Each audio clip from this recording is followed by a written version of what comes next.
Ladies and gentlemen, welcome to the Garage Gym Athlete Podcast. Jerred Moon here, coming on with a quick podcast today talking about how I recently optimized my testosterone levels to maybe help you be able to do the same. Now, I will preface this with saying I typically have stayed away from these type of podcasts because I'm just one person. What I have done doesn't really matter, right? It's just me. It's an N equals 1 experiment. So I don't know if it's helpful for other people.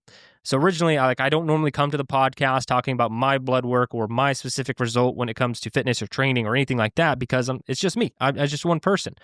But all I really did to try and optimize my testosterone levels were a lot of the basic things that are out there. And so I'll talk about what I did in a situation that I was in. But I was definitely feeling off. This was about 2 years ago. I was just not feeling myself. Everything was like I felt like I had a lot of brain fog. I wasn't as motivated as normal. And I immediately blamed it on low T, right? Without even taking any blood tests. I just thought okay, well, maybe you're getting older, maybe you had low testosterone. Now, I'll preface this as well with my wife and I had lived in a house previously. It was our house that got remodeled. There was a bunch of mold that we found. We were exposed to it during the remediation process. And to be honest, that screwed up both of us for a little while, like blood work wise. And so what happened was I went and had my blood work done during all of this, like when I was feeling off and I wanted to see where my testosterone levels were at. And I think it was in the high 600s, low 700s was my free testosterone or my total testosterone. And my free testosterone was kind of on the lower end. I don't remember the exact amount. And I was working with a functional med doc at the time. And she was like, well, this is still okay. This is still pretty good. And I'm telling you this because someone might hear oh, you're at, let's just call it 700. I wish I was at 700. Some people would wish they'd want to be at that level. Maybe you're at 400 or something like that.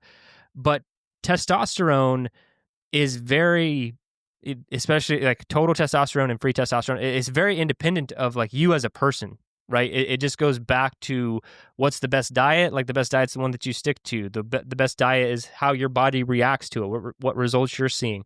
And that's the same here as well. And the only reason I'm telling you all of this is because I'm throwing around specific numbers because they're my numbers. But I think everyone should be getting blood work done at least once a year, more frequently if you're trying to change something specifically and you're implementing some sort of protocol to fix it. So when I say a specific number, just know when I was at 700, I was feeling off. Or when I was at high 600, I was feeling off. I was feeling different than normal. I could just tell something was off. And another thing that we found out in my blood work that my SHBG, sex hormone binding globulin, was high, which was causing my free testosterone to be lower. And I'm not an expert on any of this stuff, just so everyone knows. I hired a functional med doc in my local area to do the blood draws, to go over how all these things work in conjunction with one another, because I've never really nerded out on the blood work. I just like to get it done frequently so I can know where I'm optimal. So anyway, she was like, hey, these levels aren't necessarily bad. They are different for you, but she didn't have a lot of recommendation on anything that we could do. She's like, yeah, I don't know, maybe you could be getting older, whatever. And I was not okay with that. I was like, no, I don't feel right. I really want to double down on trying to get my testosterone levels up. And I really don't want to take TRT. If you've heard me on this podcast, I want to save TRT for much, much later on in life, decades from now, I hope. That way, that's just something I can do at that point in time. It's not something I want to do in my 30s or 40s right now. So anyway, what did I do to raise my testosterone? Because I just got it tested recently, and my free testosterone is in the upper mid range, and my total testosterone is 844. So quite a significant increase in about an 8-month time period. And all I did was double down on the things that I knew would work. Now, like I said, the reason I'm sharing these is because these are also backed by science. You can pull up just study after study of the basics of how a dude could increase his testosterone. So here's what I doubled down on. Sleep. I have always found sleep very important. If you've been listening to the podcast for a long time, I just made sure that I was getting a lot of sleep. I tried to cut out the super early morning wake ups, and I just focused a whole lot on sleep. And I honestly think that moves the needle like 70% of the way. That's just my own opinion, no science there, but that was one of the big things that I did. I focused on sleep, making sure I was getting enough deep quality sleep, making sure the room is really dark, the room is really cold, going to bed and waking up at the same time, getting an opportunity to have at least 8 hours in bed, if not 8.5 or 9 hours in bed, which would put my sleep time somewhere between 7 to 8 hours most nights. So that's what I was doing for sleep. Now, supplementation, I don't know how much this really moves the needle on specifically, but I did make sure that I was consistently taking zinc, magnesium, boron, and vitamin D. Now, you can work with a provider to find out exactly how much you were taking, but I was not taking each one of these as an individual supplement. I just found a good multivitamin that had zinc, magnesium, boron in it. Vitamin D, I did supplement with separately. I just took a vitamin D and ADK supplement, and it also raised my vitamin D levels, was another thing. It raised my vitamin D levels quite a bit. I think when I had originally tested, I was in the high 30s for vitamin D, and now I'm like in the mid 50s, which is good for me because I don't get a ton of sun exposure. I burn really easy. I'm pretty fair skinned. So it's also easy for me to get vitamin D, but at the same time, I'm often trying to cover myself from not getting sunburns, those kind of things. So it's always like this back and forth. So anyway, those were the supplements that I was taking: zinc, magnesium, boron, and vitamin D. And I did specifically mention that the vitamin D supplement was an A, D, and K. So it had vitamin A, vitamin D, and vitamin K in it. That was off the recommendation actually from my wife. She was like, hey, I've just used this one before to raise my vitamin D levels, and it was very effective. And it worked really, really well. And I think that that's a huge factor there. I've experimented with just zinc and boron before, and I didn't see a huge needle move there, but I just made sure that those things are there. So zinc, magnesium, boron, vitamin D. Next, stress reduction. There's only so much I can do in my life to reduce stress, but I do know that that's a big part of it. So the only thing I actually did to try and reduce stress was I didn't actually change much in my life. I just tried to put in more mindful moments throughout my day. For me, that's specifically breath work. I like to do box breathing, which is 5-second inhale, 5-second pause, 5-second exhale, 5-second pause. And you just do that on repeat. For me, it's just a reset. I try to do it once a day just to try to calm down, try to like make sure, because sometimes I don't feel stressed out, but after I do that, I can just totally tell like, oh, wow, that brought down my anxiety a little bit or whatever, even if I didn't feel like I was stressed or anxious. It just felt like it helped a lot. So that's something I did add in. Now, for me specifically, you don't need to add this. I know there's been a lot on the internet about it, but I added Tongkat Ali as a supplement. You can get this from a lot of different places. I specifically got it from Momentous, and I wasn't doing it because I wanted it to necessarily raise my testosterone like directly. What I had specific blood work that said my SHBG, sex hormone binding globulin, was high. And I was reading some articles online that this could specifically bring it down. My functional med doc agreed with me, so I did start supplementing with that, taking it once a day. And I'll be 100% honest with you, I was not very consistent. I was consistent for like a month or two, and then after that, I was taking it sporadically. I'd forget for 2 days and then take it for 2 days and so on and so forth. So I was sporadically taking that over the last 6 or 7 months, and it did help. But I did it to lower that SHBG, because if your SHBG is too high, from what I've been told, then it doesn't necessarily affect your total testosterone. It affects your free testosterone, and they're both really important, right? It's like you have to look at both. And I was able to optimize both on this most recent set of labs. Now, other things that I took into account outside of that was I don't really enjoy doing caloric deficits. I stayed away from those to the best of my ability, while also still doing fasting. But I would just make sure I hit my calories every day. I would make sure that I get a moderate to high amount of protein every single day.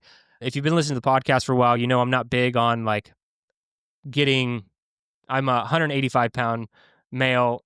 I'm not big on getting 185 grams of protein or 190. That just is very difficult for me, my current lifestyle with my kids' schedule and everything else. And I can sit around and make excuses, but I get like 160 to 170, and that's typically fine for me. So that's typically what I shoot for, and that seems to work out for me. So that's why I say moderate to high. For some people, that's high. For some people, that's moderate. I cut my endurance training almost out completely. I had been doing a lot. If you listen to the podcast, I trained for an ultramarathon not that long ago. And I had kept up some of that. I stopped running for a while after that because I was burnt out. Then I picked it back up, and now I just stay away from it. And I'm not is not specifically because I think it just crushes your testosterone. I just wasn't feeling good doing a lot of endurance training. I will still do runs, but I typically only do 2 to 3 miles. And then anything else I do endurance wise, I'll do on a bike, or I'll try to split it up with like some mixed modal training like we do in Garage Gym Athlete, all that kind of stuff. So really, I did specifically try and limit my endurance training. And then I brought back more high intensity training, which I had strayed away from to some degree. And it wasn't that I just wasn't doing it. Like, it'd be in the programming, something that could be higher intensity. And I had this back injury that's just kind of like left me shell shocked on a lot of things a few years ago. And so I just have never brought like that true 100% intensity, like in a Meet Yourself Saturday workout that we do at Garage Gym Athlete. I just wasn't bringing that level of intensity for a while, but I brought that intensity back. I was like, you know what? Let's just go for it. Like, and so I brought back a lot of intensity, typically 1 to 2 times per week, nothing crazy. I just wanted to make sure I was getting some of that higher intensity, like interval style training, because it's just proven to increase your overall testosterone levels. And that's about it.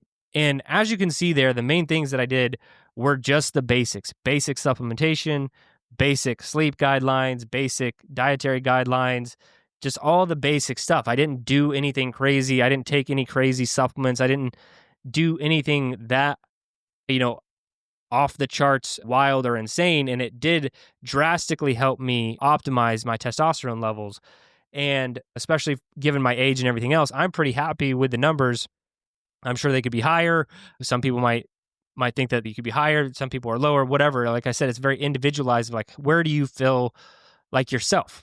And that's why I think everyone needs to have their own baseline and do their own blood test. But I find that between 800 and 900, that's typically where I'm feeling pretty good. Like, I'm feeling like myself, if you will. And I don't think I've ever tested above 900 in all the years I've been doing blood work. And only recently had I ever tested below 800. And that was that more recent. I was like, I got to do something about this. So anyway, here's the deal. If you are trying to optimize these things, what you have to go back and look at is just your basic lifestyle guidelines, okay? The EO3 elements, the stuff that we have in our app, all the basics, I think, are really important. And if you can focus on all of those things, now, focusing on all of those things, I'm not going to lie to you, is a lot harder than taking TRT. You could just go get a needle. You can get it from basically 100 different websites right now. Go inject some TRT. And if that's what you want to do, that's your decision. And that's 100% okay. I don't care. But there is the other side of this, where if you can just do some very basic things, you might actually be able to optimize your hormone levels without having to rely on TRT or anything else. And so you just need to focus on the basics. Now, I'm saying that as like, I know this is an N equals 1 experiment, right? There's just me, just my levels. But when I looked at the research in preparation for this episode, it's just funny because like that's everything I did is just basically these are blanket recommendations. It's just the basic stuff. This is like what's proven in a lot of different scientific studies to help raise your testosterone levels for dudes. And that's all I did. I just did the basics, but it was the consistency in doing all of those things every single day, except for that Tonkat Ali. Like, I was pretty consistent in everything else. All the other supplementations, the protein, the sleep, the stress reduction, not hitting caloric deficits, like all these things were top of mind for me every single day. And I had to make sure that I was working these habits. So if you are looking to optimize your hormone levels, start here. Start with the basics, but then track everything. Track every single thing that you're doing.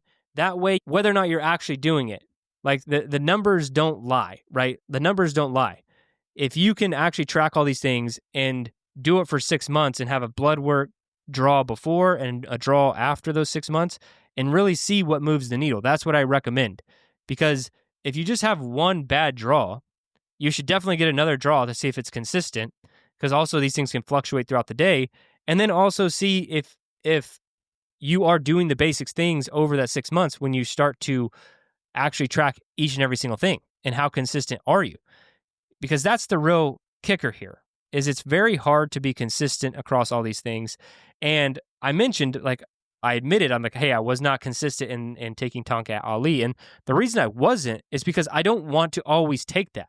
It's a fringe supplement, in my opinion. Like, I'm not 100% sure of the safety profile and everything. I was okay with taking it for now, but I'm not going to continue to take it. So I wasn't really fully bought in on that one being something I want to do. And so having said that, my mind wasn't fully in it. I wasn't consistent, but everything else I was crazy consistent with, and it drastically helped.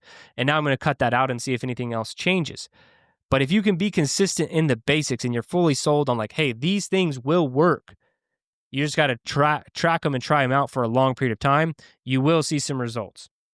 Because I know that this has worked not just for me, but for a lot of people who are trying to optimize their testosterone levels. So if you're looking to do the same, give some of these habits a try and let me know how it works. But that's it for this one. For all of our Garage Gym athletes out there, thanks for sticking around, doing the training, listening to the podcast. Really appreciate you. If anybody wants to be part of the training, go to garagegymathlete.com, sign up for a free trial.